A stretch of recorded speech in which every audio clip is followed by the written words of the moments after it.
Adelante. Adelante, Bueno, si gustan. muy bien. Los hombres Bueno, seguimos a las mujeres.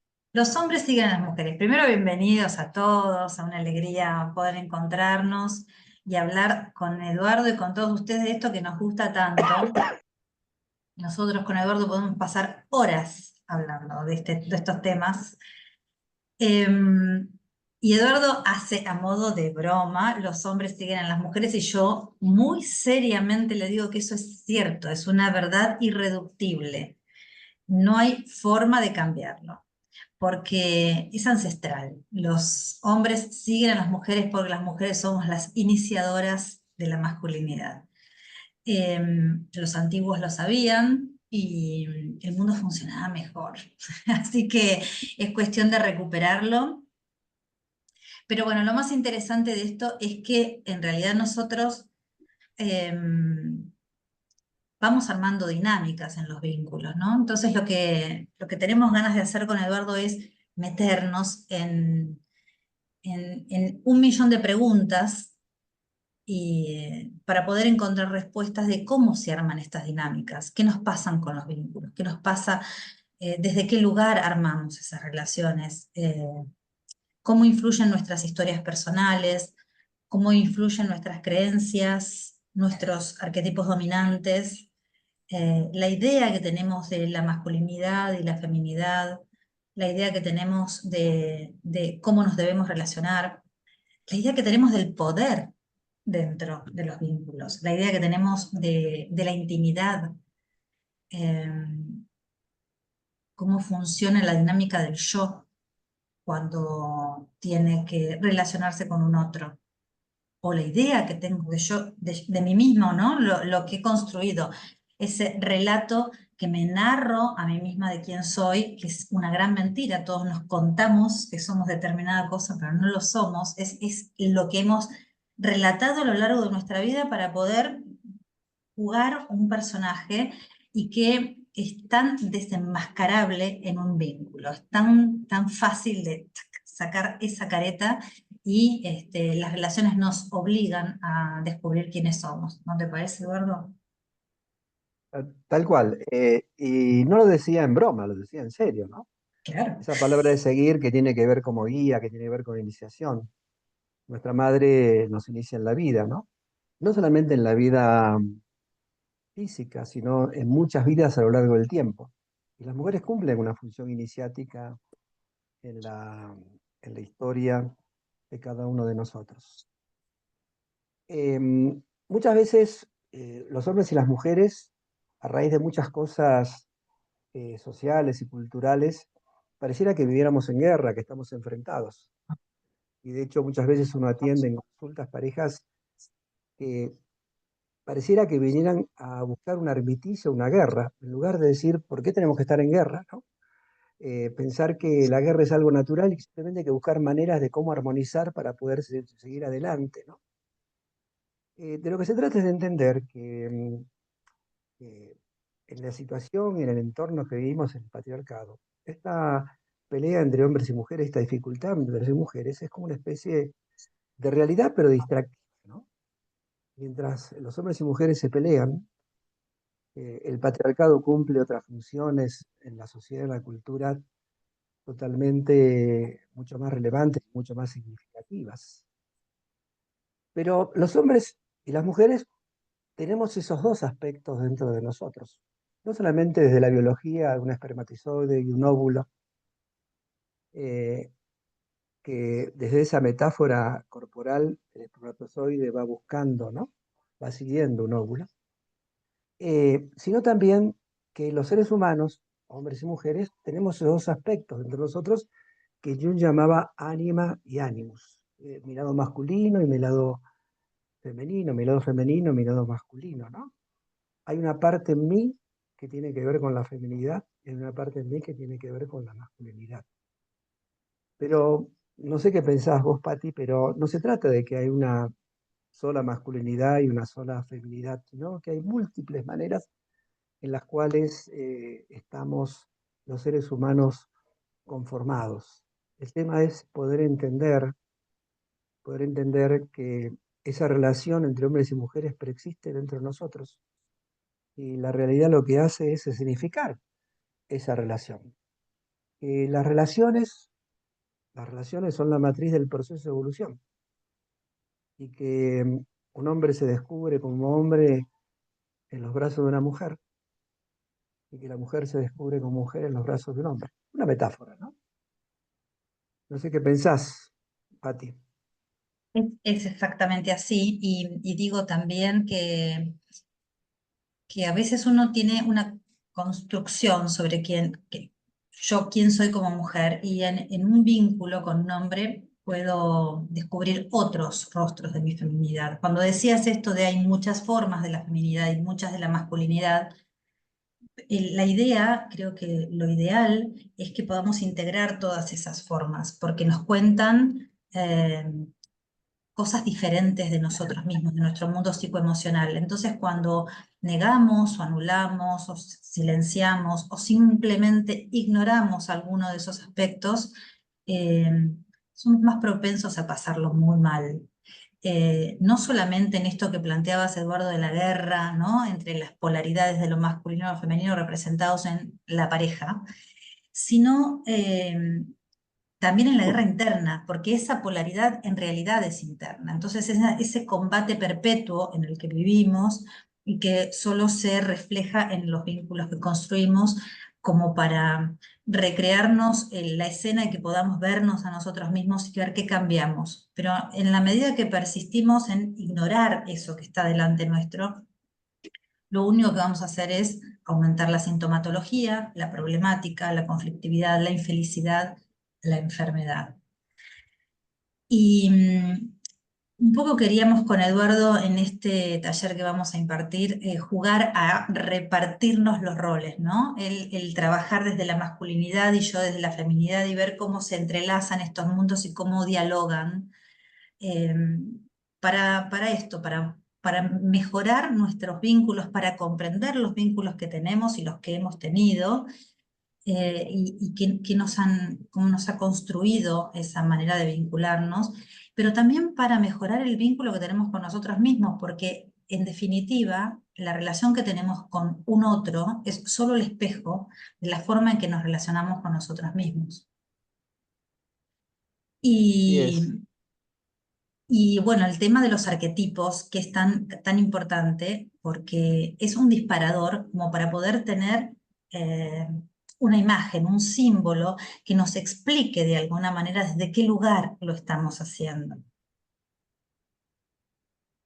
Sí, es un concepto nuclear, el concepto de arquetipo, que son como las memorias colectivas, ¿no? Fruto de una construcción a lo largo de miles de años, que están muchas veces reflejados en los mitos, pero que no solamente tienen que ver con arquetipos de identidad, sino tienen que ver con arquetipos también de situaciones de la vida en las cuales uno se encuentra transitando y que va como repitiendo, está prisionero dentro de esos arquetipos, ¿no? Contrariamente a lo que a veces se enseña, y uno lo que planteaba es que uno tiene que liberarse de esa fuerza arquetípica, y esa fuerza arquetípica, la única manera de liberarse es viviéndola, ¿no? Ayer me sentí un poquito apagado, ¿no? Y entonces me encuentro diciendo, voy a la peluquería, ¿no? A la peluquería. Mi peluquero acá en México es un chino, es un chino, ¿no? Esta cosa que además casi esa respuesta es casi una respuesta femenina, ¿no? Me siento apagado, voy a la peluquería. Por lo menos lo escucho con mis amigas. Pero resulta que mientras estaba sentado en el sillón en la peluquería, me vino a la memoria de mi juventud cuando iba a la peluquería, ¿no? Y la peluquería era un lugar de hombres, ¿no? La peluquería que iba, ¿no? Que atendían hombres. Y que uno iba a la peluquería, y esto recordaba, iba a la peluquería, no se sacaban turnos, iba a la peluquería para hablar. Uno se quedaba horas en la peluquería de hombres para hablar, no sé, de cosas, vamos a decir de cosas de hombres, no sé, hablar de huevadas, pero no importa, era como un espacio que vos sabés que yo siento que se ha perdido, ¿no? Se ha perdido, ¿no? Hoy de pronto uno va a una peluquería y te atienden señoritas a veces, te dicen le hago las manos, ¿no? Es decir, se da otra dinámica diferente, ese arquetipo social de la peluquería como un espacio de diálogo, ¿no? El peluquero era como una especie de terapeuta doc que teníamos en los varones en aquella época, no hace tiempo, ¿no? Y me encontraba como extrañando, me encontraba rememorando y extrañando, ¿no?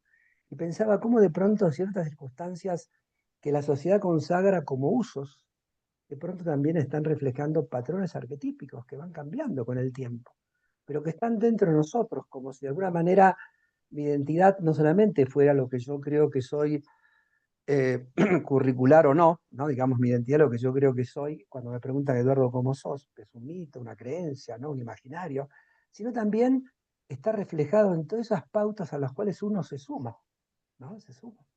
Entonces, eh, así como de pronto esa señorita que se va, yo que sé, a una peluquería a ponerse mucho más guapa de lo que es, ¿no? Para un encuentro, despertar todo su Afrodita, ¿no? Despertar su Afrodita, ¿no? Y que Afrodita no solamente es un personaje místico, sino que a lo mejor está caminando ahí por la salida de la peluquería, ¿no? Y entonces, cuando salgo de la peluquería y cuento esto, enfrente de, de la peluquería donde voy, hay una peluquería de señoritas, de mujeres, ¿no? Y salía ahí, salía una Afrodita, ¿no? Es decir, que no me tengo que ir a ningún lugar especial para ver a Afrodita, sino que la Afrodita está ahí caminando como Deméter, como todos los arquetipos están caminando, ¿no? A veces nosotros nos hacemos la película de que hay que ir a lugares ignotos para poder encontrar aquello que buscamos, cuando en realidad aquello que buscamos está a la vuelta de la esquina. Solamente hace falta dar la vuelta, solamente hace falta ver. Y esto que decía Patti, ¿no? Hablando de esa guerra interior que significa en el exterior, es decir, uno los encuentra afuera porque los encontró primero dentro. Esa Exacto. es Y pregunta. esto que decías, Eduardo, de los arquetipos que están vinculados a circunstancias o tiempos, momentos, ¿no? También están vinculados a la herida, están los arquetipos de la herida personal, que uno los porta, los carga como una mochila y que tienen la habilidad de salir a la luz justamente en las relaciones de pareja. Eh, a todos, absolutamente a todos nos pasa que cuando nos encontramos frente a un conflicto, una discusión, un malestar con el otro, no están, lo que está en juego no son las personas, son las heridas de esas personas que están entrando en una dinámica y cuán importante es poder profundizarla en el propio vínculo y hablarlo y ¿no? Ir llevándolo y contar además con la paciencia, con el amor, con la contención, con el acompañamiento del otro para irnos reparando mutuamente, por decirlo de una manera, pero nosotros nadie se salva solo, nadie se sana solo, la sanación es con otra persona siempre. No es individual, es una experiencia que vivimos con otros, es compartida y de hecho yo soy una convencida de que todo progreso en la sanación personal eleva la sanación de la otra persona, aunque no haya pasado por ese proceso que pasé yo, pero si está en vínculo conmigo, mi propia sanación le es transmitida, ¿no? Es como que se comparte desde un lugar innombrable, intangible, pero se comparte. Por eso es tan importante pensar que las relaciones de pareja además son el vehículo ideal para poder crecer y elevarnos a nivel álmico, a nivel espiritual. ¿No? No tiene solo que ver con la vida social o lo que armamos socialmente con el otro, tiene que ver además con la realización de mi yo más profundo, que es mi alma. Claro, y en eso sentido, tal vez, Patti, eh, muchas veces nosotros ponemos cicatrices a las heridas, ¿no? Como a veces las personas toman un medicamento y el medicamento lo que hace es tapar la herida, ¿no? Bloquear el trauma, ¿no? En lugar de poder ayudarnos a trabajarlo, ¿no?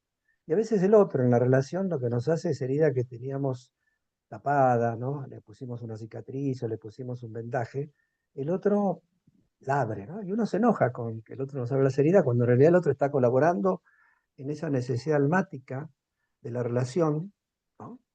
Que necesitamos seguir abriendo la herida para seguir trabajándola, ¿no? Yo pienso a veces, Patti, que muchas veces la gente busca en un vínculo, busca a alguien que me ayude a sobrevivir, que me dé cobijo, nutrición, placer, ¿no? Sobrevivir. Esa primera experiencia que vivimos con mamá, ¿no? Que nos ayudó a sobrevivir, el apego, ¿no? Y está bien, ¿no? Eso es lícito, eso se vale, ¿no? Pero eso no hace una relación, eso hace satisfacer Un necesidades, intercambio. un intercambio, ¿no? Después también a veces uno va a vivir cosas con el otro, es decir, te comparto lo que siento, te digo lo que me pasa, que también es válido y también es importante, ¿no? Pero a mí me parece que una relación en función de lo que estabas diciendo también tiene que ver con cubrir ese aspecto vincular de trascender, que el otro me hace crecer, que el otro juntos avanzamos, no solamente en términos de personalidad, sino en términos de evolución del alma, ¿no? Una relación es la matriz donde el proceso de evolución acontece, ¿no? Y para eso tiene que haber alma en la relación, y para eso tiene que haber trascendencia, que el otro no solamente sea quien sufraga mis necesidades de seguridad o mis necesidades de compartir afecto, sino que el otro a veces, inclusive de una manera punzante o una manera indirectamente dolorosa, no porque me provoque dolor, sino por el hecho de que me plantee algo que me abre la herida, me duele, pero que el otro está contribuyendo a ese fin fundamental de las relaciones con alma, que es evolucionar, ¿no? Que es unir dentro de mí aquello que yo tengo separado, ver aquello que yo tengo no visto, y que a veces eso molesta, a veces duele. Cuando el otro me dice algo de mí que no me gusta, me enojo, pero eso forma parte de una dinámica que no tiene que ver solamente con la interacción de nuestras personalidades, sino tiene que ver con que haya alma en la relación. Y cuando una relación, y en eso tal vez sea demasiado tajante, pero así lo siento, ¿no? Cuando una relación no tiene alma es una relación desalmada, ¿no? Y uno tiene que tratar que en la vida no tener relaciones desalmadas, porque ya bastante tenemos con lo nuestro para además agregar relaciones desalmadas en nuestra vida, ¿no? Entonces una relación con alma es una relación que nos lleva irremediablemente a evolucionar, a crecer. Y si no Y crecemos, si en algún alcanzar, y alcanzar también el propósito personal del alma propia, el alma individual, digo, más allá del alma de la relación, creo que cuando una relación alcanza ese nivel álmico, le permite a las almas individuales que componen el vínculo alcanzar ese lugar al que tiene que llegar, porque todos tenemos un propósito que tenemos que desentrañar a lo largo de nuestra vida, porque nadie nace sabiendo cuál es el propósito. Es un proceso de descubrimiento, que es algo que vamos a abordar también con Eduardo, porque vamos a mirarnos, ¿no? Como los protagonistas de nuestro viaje personal de vida, como héroe y heroínas de nuestra propia trayectoria, y cómo eso tiene mucho que ver con las relaciones, las parejas que elegimos y las problemáticas, no quiero llamarlos fracasos, sino las relaciones que se interrumpen y que por alguna razón estuvieron en nuestra vida, pero que también merece que podamos mirar en retrospectiva y comprender desde qué lugar elegimos esa pareja, para qué sirvió, qué propósito cumplió en esa etapa de nuestra vida y comprender qué de nosotros estaba en juego en ese momento, eligiendo ese vínculo y viviéndolo, experimentándolo de esa manera. Y que en definitiva también nos va trayendo al presente en el que estamos, ¿no? Y nos permite encontrarnos con quienes somos hoy.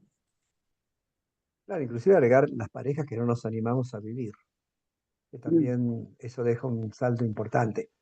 Vos sabés, Pati, que yo tengo ahí como dos preguntas, que es la misma pregunta, pero dicha en dos géneros, que es qué quieren los hombres y qué quieren las mujeres, ¿no? Me parece que esa es una linda pregunta que va a estar flotando todo el recorrido de los talleres, del taller que vamos a hacer.